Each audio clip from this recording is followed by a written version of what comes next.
On April 21, 1980, Rosie Ruiz, a Cuban-born woman, participated in the female category of the Boston Marathon and claimed victory with a time of 2 hours 31 minutes and 56 seconds. Women's winner in the Boston Marathon today with a time of 2:31 and change. Now, we don't know how many seconds that is. It may be a new American record. However, suspicions arose regarding Ruiz shortly after her win. Bill Rogers, the men's winner who had just secured his third consecutive victory in the Boston Marathon, noted that Ruiz seemed unfamiliar with basic running terminology like intervals and splits. Have you been doing a lot of heavy intervals?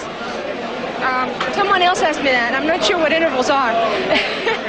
What are they? Other observers noticed that Ruiz was not panting or coated in sweat, and her thighs were less lean and muscular than would be expected for a world-class runner. It is believed that Ruiz may have intended to join the middle of the pack during the race, but misjudged and entered the marathon just 1 mile from the finish line, inadvertently placing herself ahead of the other 448 female competitors. Furthermore, her finishing time of 2 hours 31 minutes and 56 seconds represented a significant improvement, over 25 minutes faster than her reported time in the New York City Marathon 6 months earlier, which she used to qualify for the Boston Marathon. Ruiz's time would have set a new record for the fastest female time in Boston Marathon history and the third fastest female time ever recorded in any marathon. When questioned by a reporter about her apparent lack of fatigue after the demanding race, Ruiz simply attributed it to feeling energized that morning. Some of her fellow female competitors found her behavior suspicious, especially when she failed to mention the enthusiastic support of Wellesley College students along the route. The most significant doubts emerged as no other runners or course spotters recalled seeing Ruiz during the race. Jacqueline Garreau was told that she was leading the race at the 18-mile mark, while Patty Lyons was told she was second at the 17-mile mark. Ruiz could not have passed either of them without being seen. Several spotters at checkpoints throughout the course also did not remember seeing her in the first group of women. 2 Harvard students remembered seeing her suddenly emerge from a crowd near the finish line, raising further doubts. After reviewing race photographs and conducting interviews, Boston Marathon officials disqualified Ruiz on April 29,